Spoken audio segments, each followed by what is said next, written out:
Now, with the EU referendum taking place on the 23rd of June, it's more important than ever that business leaders know the implications of staying in or leaving the EU. And joining me in the studio tonight is Ninder Johal, President of the Black Country Chamber of Commerce. Welcome. Thanks for coming on the show. So, first of all, do you think business leaders are fully aware of the decision that they've got to make?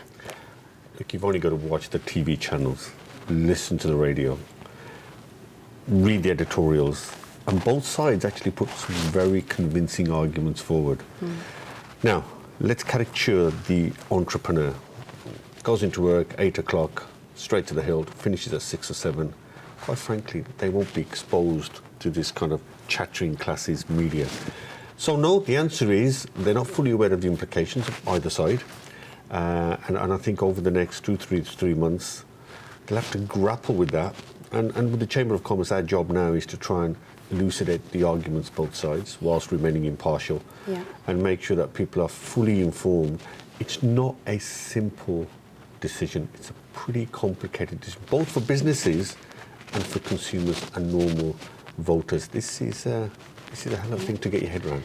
And I know that last time you asked your members, they wanted to stay in the EU, but with certain reforms. And what were the changes that they wanted to see? OK, well, a couple of things. Certainly, if you're running a small business, so if you're not really exporting when you're running a small business, even though I suppose if those who even export, bureaucracy and red tape was the big issue. And what businesses don't want to do is forever spend all day filling out forms, particularly those that emanate from the EU. So I think that was the really big issue. Now, if you spin it the other way, businesses will also tell you that certainly in the Black Country we have a skill shortage, so we don't have the right skilled people.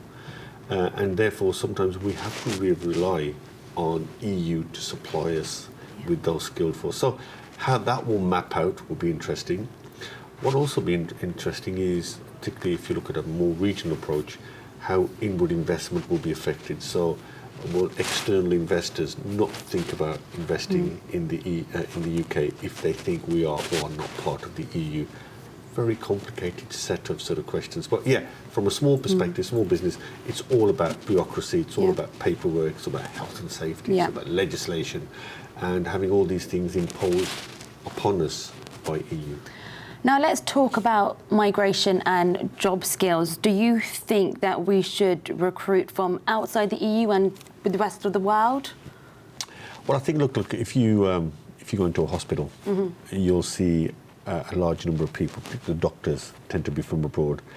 And for someone who goes to, stays in hotels for quite a while, the hospitality sector is pretty well run by non-British people. And of course, you go to people in agriculture, they will tell you they can't get the people in the summer to come and pick the fruits. And I remember a couple of businesses I heard were about to close if it was not for the EU.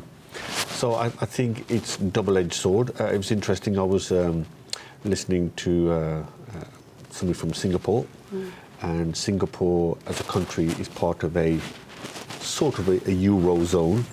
But what's interesting there, and this is obviously something highlighted, is that in that zone you have free movement of goods, but not free movement of people. And of course that's one of the major issues that you are now talking about.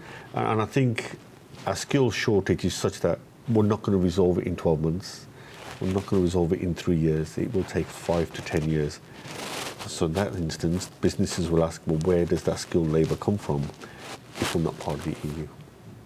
Now, more than 50% of Britain's exports go to EU countries.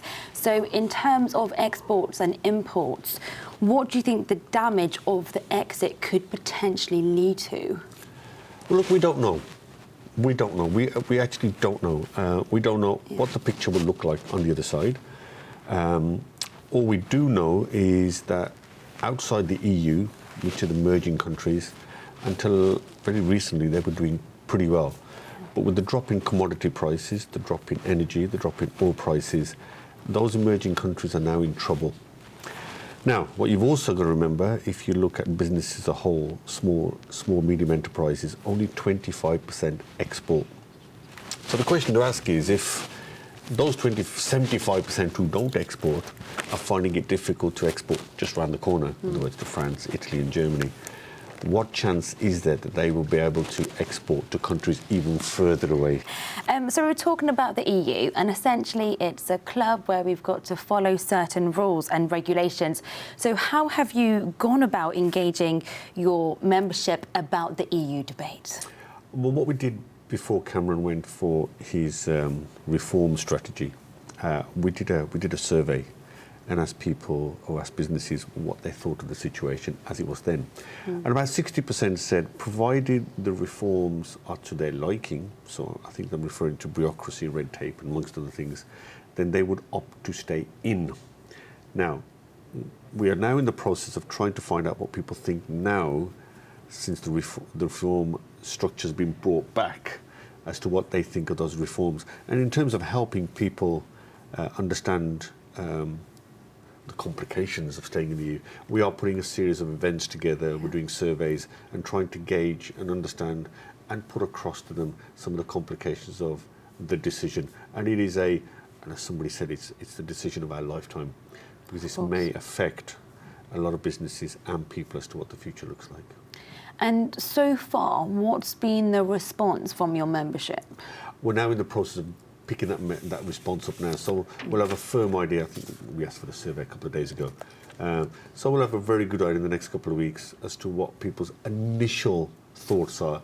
And those thoughts might change until June the 23rd. It's a long time to go, and both sides will have an opportunity to put forward their case. So we'll see. As we remember the independence vote in Scotland, the polls swung either way, so I think it's even Stevens at the moment. And I think the last couple of weeks will be the crunch. It really will be the crunch. Now, say if UK, if it does come out of the EU, if it does decide to leave, what would be your suggestions, or how would you like that £10 billion contribution fee to be spent? Okay, before I answer that question, that is working on the assumption that everything else remains the same. So in other words, nothing else changes.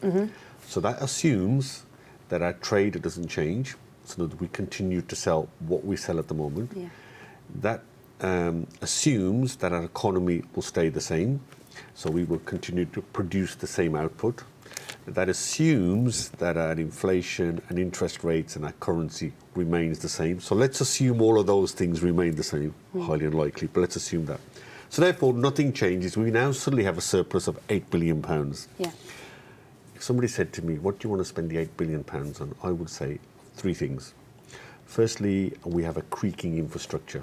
And for those who travel in the Black Country, we can't get from A to Z without spending an eternity. So I would sort out infrastructure. We spoke about a skill shortage. So I would like to put money into making sure the skill shortage is sorted. Thirdly, we spoke about international trade. We spoke about implications being in and outside of the EU. And at the moment, our trade gap, in other words, what we import versus what we export, is getting wider. So we're not exporting as much as we should be. So I think we should then be putting an international strategy together to encourage businesses to export on a much wider basis. But £8 billion is not enough. Not enough. And the members, do you think they've taken as much advantage as they could have done from the European market? Let's not forget, from 2008, Europe's been in trouble. So even though the currency, the pound, was sort of in the favour, we couldn't take advantage of that because demand was so weak in the Eurozone. And we spent most years wondering whether Greece was in or out. Then we worried about Portugal, then we worried about Spain, then Italy came in. And at times we were worried about France.